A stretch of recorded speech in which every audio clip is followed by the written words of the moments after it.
सत्य वचन की राह पर चलें हम सदा, यीशु का साथ हो रहे हमारी हर दुआ।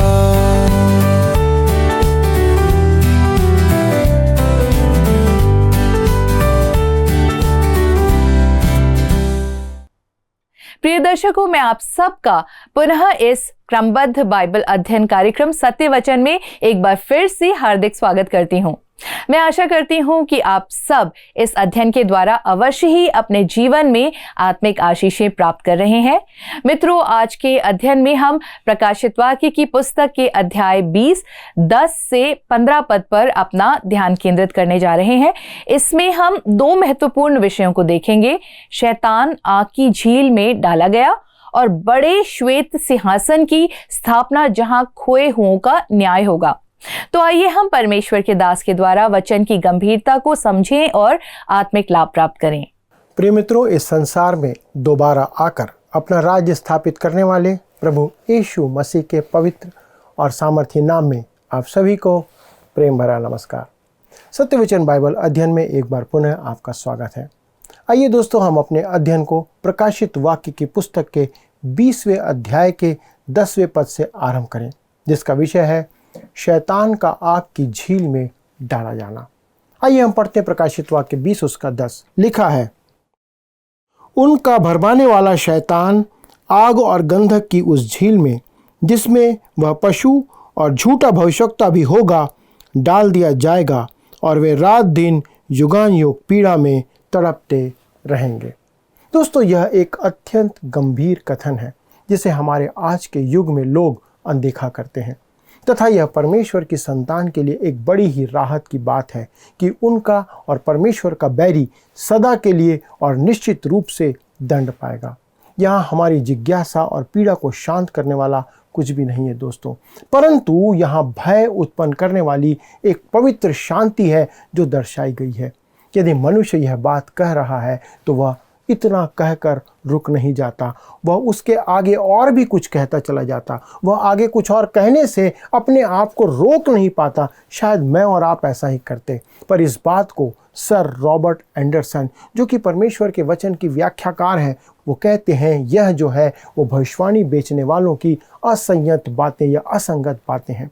दोस्तों, आप इस बात को देख सकते हैं कि मनुष्य परमेश्वर के वचन में दी गई बातों से भी आगे बढ़ चढ़कर व्याख्या करने का काम करता है और व्याख्या करने में संकोच नहीं करता है। परमेश्वर का वचन बहुत सीमित है। नरक हो या स्वर्ग, इस विषय पर वचन में बहुत कम जानकारी दी गई है, परंतु मनुष्य उसके आगे बहुत कुछ अपने मन से जोड़कर कह जाता है। दोस्तों, यहाँ अनेक तथ्य हैं जो हमारे प्रचलित विचार के विपरीत हैं और यहाँ प्रकट किए गए हैं। सबसे पहला, शैतान आज नरक में बंद नहीं है, वह आज स्वतंत्र है और आकाश की शक्ति का शासक है। वह इस संपूर्ण संसार पर अपना नियंत्रण रखता है और निसंदेह परमेश्वर ने उसे आज पूर्ण स्वतंत्रता नहीं दी है, परंतु महाक्लेश में वह कुछ समय के लिए नियंत्रण से बाहर स्वतंत्र कर दिया जाएगा। दूसरी बात, नरक में डाले जाने वालों में शैतान पहला नहीं होगा। दोस्तों, वह पशु और झूठा भविष्यवक्ता शैतान से पहले 1000 वर्ष पहले नरक में डाल दिए जाएंगे। तीसरा और अंतिम तथ्य यह है कि नरक आग और गंधक की झील है। दोस्तों, इसका गंभीर वर्णन प्रभु यीशु मसीह ने ही मत्ती रचित सुसमाचार के 25 अध्याय के पद 41 में किया था। कहता है, जब वह बाईं ओर वालों से कहेगा, हे शापित लोगों, मेरे सामने से उस अनंत आग में चले जाओ जो शैतान और उसके दूतों के लिए तैयार की गई है। और इसी बात को मत्ती 8 उसके पद 12 में कहता है, परंतु राज्य के संतान बाहर अंधकार में डाल दिए जाएंगे, वहाँ रोना और दांतों का पीसना होगा। मित्रों, यह सुनकर कोई भी सोचने पर विवश हो जाएगा कि यह कैसे होगा, कैसे हो सकता है कि नरक बाहरी अंधकार और आग और गंधक की झील हो सकती है। प्रभु यीशु मसीह ने मत्ती 13 पद 42 में भी यही कहा था, और उन्हें आग के कुंड में डालेंगे जहां रोना और दांत पीसना होगा। मरकुस 9:44 में लिखा है, जहां उनका कीड़ा नहीं मरता और आग नहीं बुझती। मेरे विचार में बाहरी अंधकार और अधलोक का अर्थ है परमेश्वर से अलग हो जाना और संसार में जीवन को गलत रीति से उपयोग करने पर विचार करना या कार्य करना। दोस्तों, क्या आप किसी ऐसे आग के बारे में सोच सकते हैं जो आपको, ऐसी आग तब तक जलाए कि आप जलते रहें पर आपका शरीर नाश ना हो? दोस्तों, यहाँ पर एक अत्यंत गंभीर बात है जो यहाँ पर कही गई है। एक बार किसी ने डॉक्टर बिली एंडरसन से पूछा, जो कि परमेश्वर के वचन के एक व्याख्याकार हैं और प्रचारक हैं। उनसे पूछा गया, यदि हम वहां पहुंच जाएं और देखें कि आप नरक के बारे में जो प्रचार कर रहे थे वह सही नहीं है तो क्या होगा?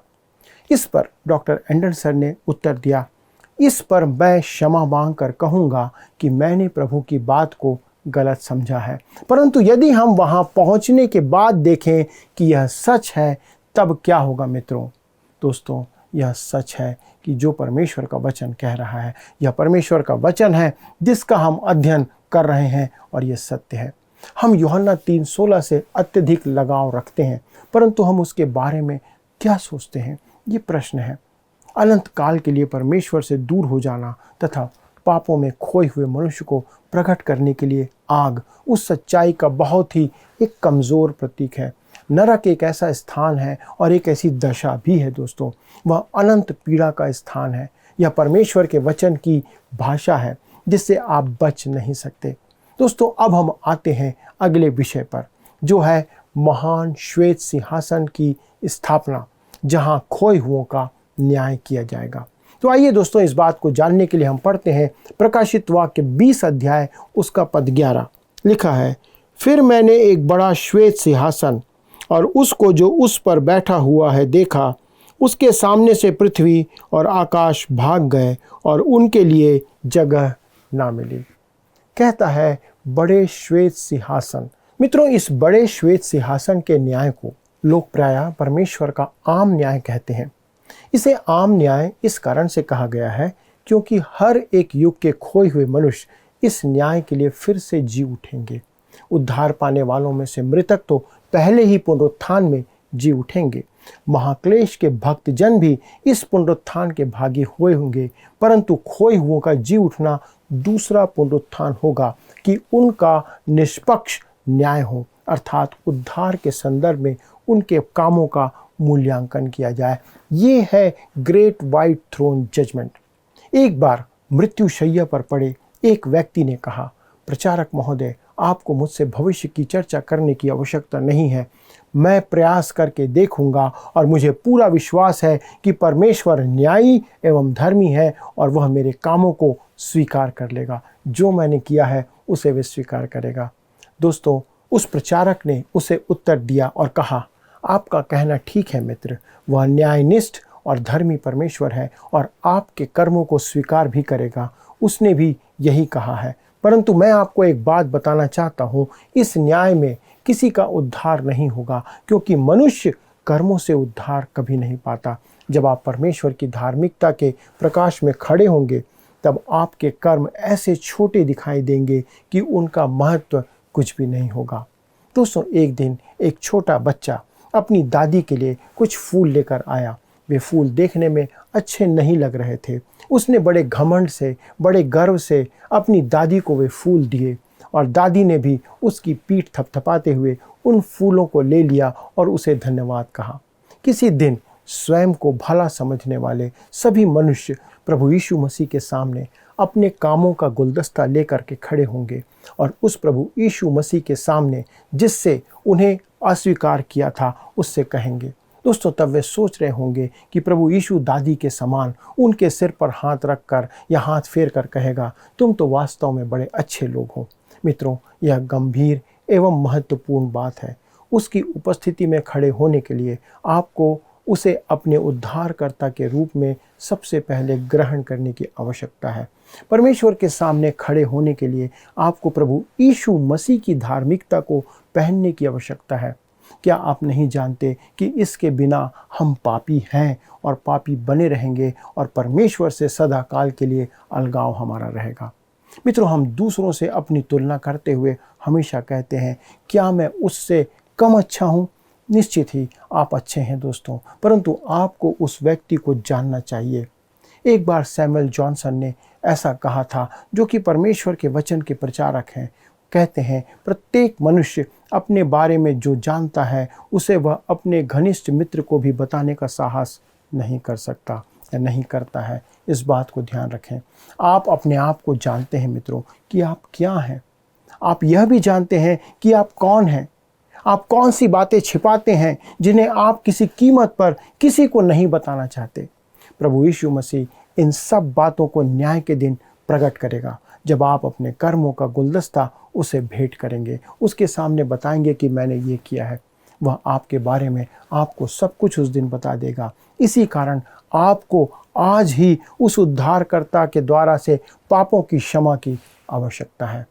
यह है श्वेत सिंहासन का न्याय, और इस सिंहासन की पवित्रता स्वर्ग और पृथ्वी की प्रतिक्रिया के द्वारा प्रकट होती है, जब कहता है उसके सामने से पृथ्वी और आकाश भाग गए। मित्रों, इस पर जॉन वुलवर्ट कहते हैं पृथ्वी और आकाश के भाग जाने की व्याख्या यह है कि वर्तमान पृथ्वी और आकाश नष्ट हो गए तथा नया आकाश और नई पृथ्वी प्रकट हुए। अध्याय 21 का पद 1 इस बात की पुष्टि करता है, जहां यूहन्ना पहले आकाश और पृथ्वी को दूसरे आकाश और पृथ्वी द्वारा स्थापित होते हुए देखता है। दोस्तों, उस सिंहासन पर जो बैठा है वह कोई और नहीं, प्रभु यीशु मसीह है।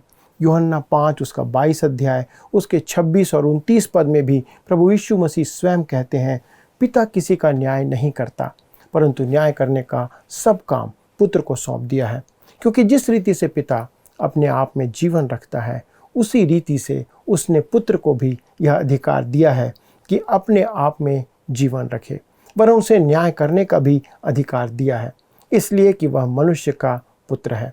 इससे अचंभा मत करो, क्योंकि वह समय आता है कि जितने कब्रों में हैं वे उसका शब्द सुनकर निकल आएंगे।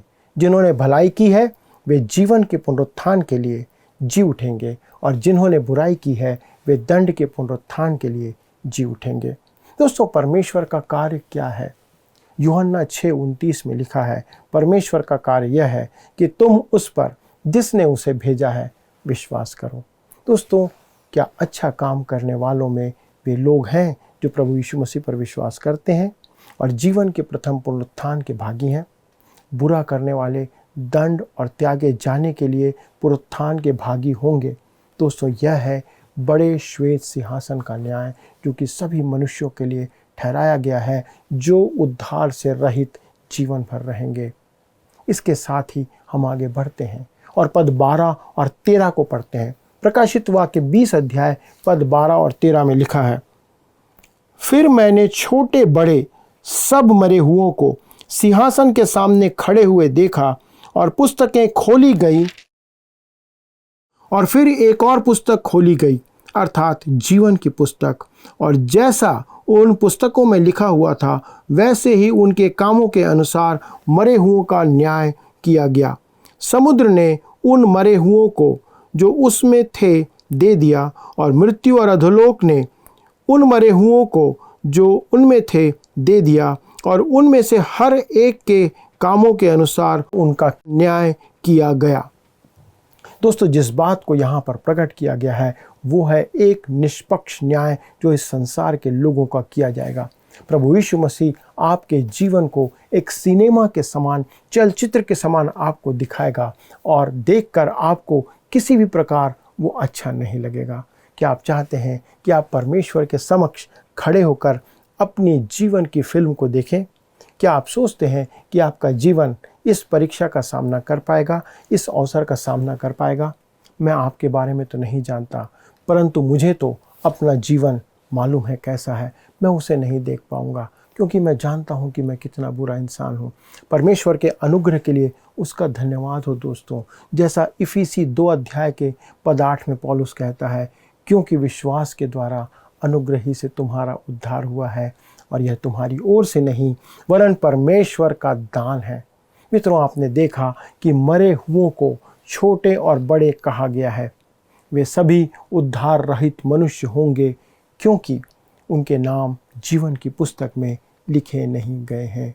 वे अपने उद्धार के लिए परमेश्वर के पास कभी नहीं आए। उन्होंने प्रभु यीशु मसीह की बात सुनी, परंतु प्रभु यीशु मसीह को उद्धार करता नहीं माना। यूहन्ना 5 अध्याय के पद 40 में प्रभु यीशु मसीह अपनी पीढ़ी के लोगों से कहते हैं, फिर भी तुम जीवन पाने के लिए मेरे पास आना नहीं चाहते। दोस्तों, ये लोग जो उसके सिंहासन के समक्ष खड़े हैं उसके पास कभी नहीं आए। उन्होंने जाना परंतु प्रभु यीशु मसीह को ग्रहण नहीं किया। इन पुस्तकों में सबके काम लिखे हुए हैं। परमेश्वर के पास सबके कार्य रिकॉर्डेड हैं और वह सही समय पर उन्हें चलाएगा। यदि आपका उद्धार हो चुका हो तो वह आपके लिए आनंद का समय होगा दोस्तों, परंतु यदि ऐसा नहीं है तो वह आपके लिए दुख का समय होगा। कुछ प्रचारक अपनी जीवनी देखकर प्रसन्न नहीं होंगे कि उन्होंने क्या क्या किया। यदि आपका उद्धार हो गया है तो उस दिन आप श्वेत सिंहासन के सामने खड़े नहीं होंगे। इस बात को याद रखिए। यदि आप परमेश्वर की संतान हैं तो प्रभु यीशु मसीह के न्याय आसन के समक्ष आपके कर्मों का न्याय होगा कि आपको प्रतिफल दिया जाए। आप इसलिए खड़े होंगे कि प्रभु यीशु मसीह से प्रतिफल पाएं। जैसा 2 कुरिन्थी 5 अध्याय के पद 10 में लिखा है, श्वेत सिंहासन का न्याय खोए हुओं अर्थात उद्धार रहित मनुष्यों के लिए ठहराया गया है। मनुष्य प्रायः अपने कर्मों का फल पाना चाहता है।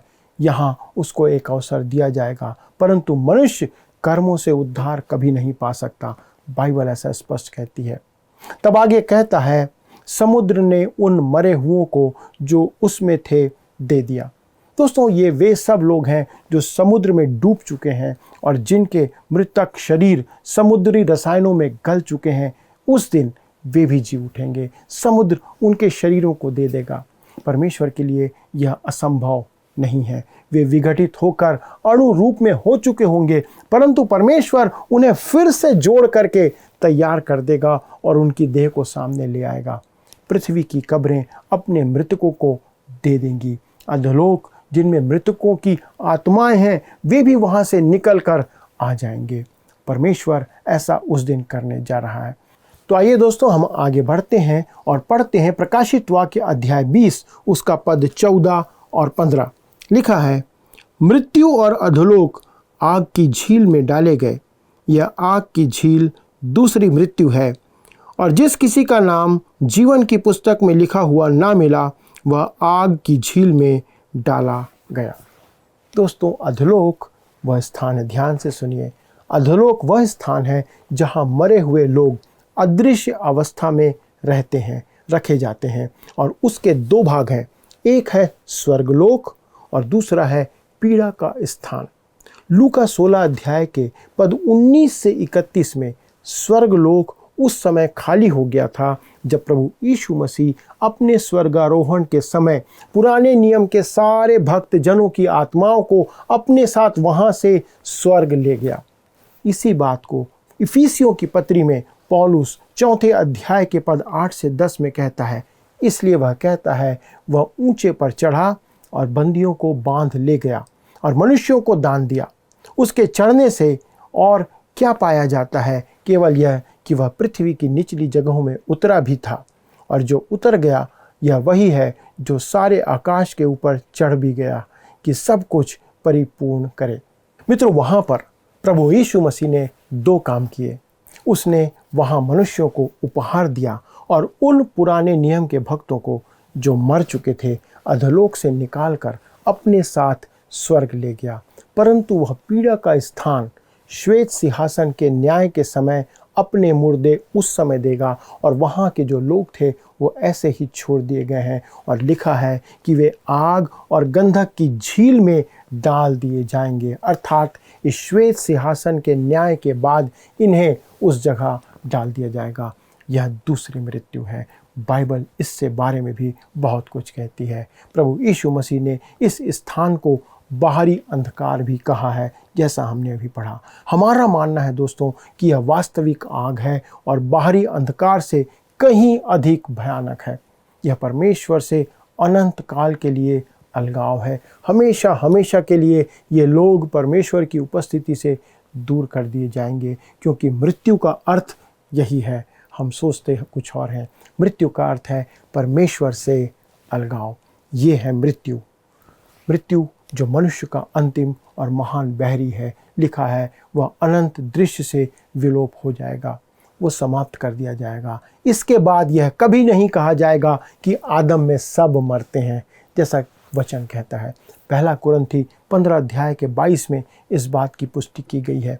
यहाँ मृत्यु को एक व्यक्ति के रूप में प्रकट किया गया है, क्योंकि वह मनुष्य का एक भयंकर शत्रु है। पुराने नियम में होशे की पुस्तक 13वें अध्याय के पद 14 में लिखा है, मैं उसको अधोलोक के वश से छुड़ा लूँगा और मृत्यु से उसको छुटकारा दूंगा। हे मृत्यु, तेरे मारने की शक्ति कहाँ रही। उसी प्रकार पहला कुरिन्थियों की पत्री 15वें अध्याय के पद 26 और 55 में पौलुस लिखता है, सबसे अंतिम बैरी जो नष्ट किया जाएगा वह मृत्यु है। कहता है, हे मृत्यु, तेरी जय कहाँ रही। हे मृत्यु, तेरा डंक कहाँ रहा। और आगे कहता है, अधोलोक जो खोई हुई आत्माओं का एक बंदी गृह है, वह भी इसी प्रकार आग की झील में डाल दिया जाएगा। खोए हुए अधोलोक में नहीं, आग की झील में डाले जाएंगे। यही शैतान, पशु, झूठा भविष्यवक्ता और उसके सारे प्रिय लोग सभी वहीं डाले जाएंगे। यदि मनुष्य परमेश्वर द्वारा दिया गया जीवन ग्रहण नहीं करता है, ध्यान से सुनिए दोस्तों, यदि मनुष्य परमेश्वर द्वारा दिए गए अनंत जीवन को ग्रहण नहीं करता है, तो उसे इसी विकल्प को स्वीकार करना होगा, जिसका अर्थ है शैतान के साथ अनंत काल की सहभागिता उस आग की झील में। परमेश्वर ने मनुष्य को यहाँ डालने के लिए नहीं बनाया है। परमेश्वर ने इस आग की झील को मनुष्य के लिए नहीं, परंतु उसके लिए बनाया है, वो जो शैतान और उसके अनुयायी हैं। उनके लिए दूसरा स्थान और कोई भी नहीं है। नरक शैतान और उसके स्वर्गदूतों के लिए बनाया गया है। मेरा मानना है कि परमेश्वर वहाँ कभी नहीं जाता है। दूसरी मृत्यु का अर्थ है कि परमेश्वर से अनंतकालीन पूर्ण तरीके से वियोग या अलगाव, अर्थात अब आपके पास, उस व्यक्ति के पास कोई दूसरा मौका नहीं है। सब कुछ समाप्त हो गया। हम क्या इस समय तक इंतज़ार करना चाहते हैं? दोस्तों, शायद इसके बाद क्या और कोई बात रह जाती है जो हमें परमेश्वर के निकट आने से रोक सकती है, या कोई ऐसी दुनिया की बात, संसार की बात जो हमें परमेश्वर के पास आने से रोके? सारी बात इसके साथ साफ हो जाती है। दोस्तों, हम स्वयं यह जानते हैं कि हमारी स्थिति क्या है। आप जानते हैं कि आपकी स्थिति क्या है। आइए हम अपना परीक्षण करें। आइए हम अपना स्वयं का परीक्षण करते हुए परमेश्वर को धन्यवाद दें और उसी से प्रार्थना करें। हमारे स्वर्गीय पिता, धन्यवाद देते हैं प्रभु, आपने इस वचन के द्वारा उन भेदों को खोला और प्रकट किया है कि हम कहाँ होंगे। हमें आज यह तय करना है प्रभु। मनुष्य के पास एक छोटा सा जीवन है, जिस जीवन में उसे निर्णय लेना है कि क्या वो आपके द्वारा, परमेश्वर आपके द्वारा, इस बाइबल के द्वारा प्रदान किए अनंत जीवन को ग्रहण करता है, या फिर वो उस अनंत विनाश में शैतान के साथ सदा काल के लिए प्रवेश करना चाहता है, जो शैतान और उसके दूतों के लिए तैयार की गई है। परमेश्वर पिता, ये अत्यंत भयानक स्थिति है जिससे हमें आप भी बचा सकते हैं। हम विनती करते प्रभु, आज जितने लोग आपके वचन के द्वारा आपके निकटता में आते हैं, उन पर अपनी दया को प्रकट करें और इस महाविनाश से उन सबों को बचा लें। धन्यवाद देते हुए प्रार्थना प्रभु यीशु क्रिस्ट के नाम से मांगते हैं, आमीन।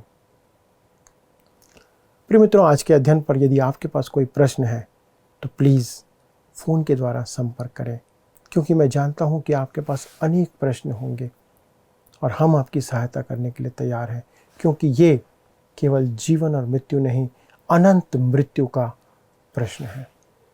प्रभु आप सभी को आशीष दे। आइए अब हम प्रश्नों को देखें। पिछले प्रश्न का उत्तर है बी, लेवी वंश याजक का था। आज के अध्ययन पर आधारित प्रश्न है, वहां रोना और दांतों का पीसना होगा, ये कहाँ लिखा है? ए मत्ती 8 का 12, बी मत्ती 24 का 12, सी मरकुस 13 का 33, डी मरकुस 9 का 21। मित्रों, इस प्रश्न का उत्तर हमें कल सुबह 6 बजे से पहले विकल्प ए, बी, सी या डी के साथ अपना नाम, पता, स्थान के साथ 9651433397 पर SMS या WhatsApp करें। प्रिय मित्रों, मैं आशा करती हूँ कि आपने आज के अध्ययन के द्वारा अपने जीवन में अवश्य ही महत्वपूर्ण और गंभीर बातों को सीखा है। आज हमने 2 महत्वपूर्ण विषयों को देखा। पहला, शैतान आग की झील में डाला गया, और दूसरा, बड़े श्वेत सिंहासन की स्थापना जहां खोए हुओं का न्याय होगा। मुझे विश्वास है कि आपने इस अध्ययन के द्वारा अवश्य ही महत्वपूर्ण बातों को जाना और सीखा भी है। कृपया आप अपनी आशीषों को हमारे साथ अवश्य ही साझा करें। मित्रों, यदि आप इस कार्यक्रम को दोबारा देखना चाहते हैं तो आप हमारे YouTube वर्ड रिसाउंड्स टुडे हिंदी में देख सकते हैं, और इस दिए गए नंबर 9651433397 96514333397 पर कॉल करके अपनी गवाही के द्वारा हमें प्रोत्साहित भी कर सकते हैं। मित्रों, यदि आप प्रार्थना निवेदन देना चाहते हैं तो हमें फोन करके अवश्य ही बताएं। हमारे परामर्शदाता आपके लिए प्रार्थना करने और सलाह देने के लिए इंतजार में हैं। प्रभु आप सभी को आशीष दे। क्या आपको यह कार्यक्रम पसंद आया? अभी हमें एक मिस कॉल करें और आप अगले विजेता हो सकते हैं।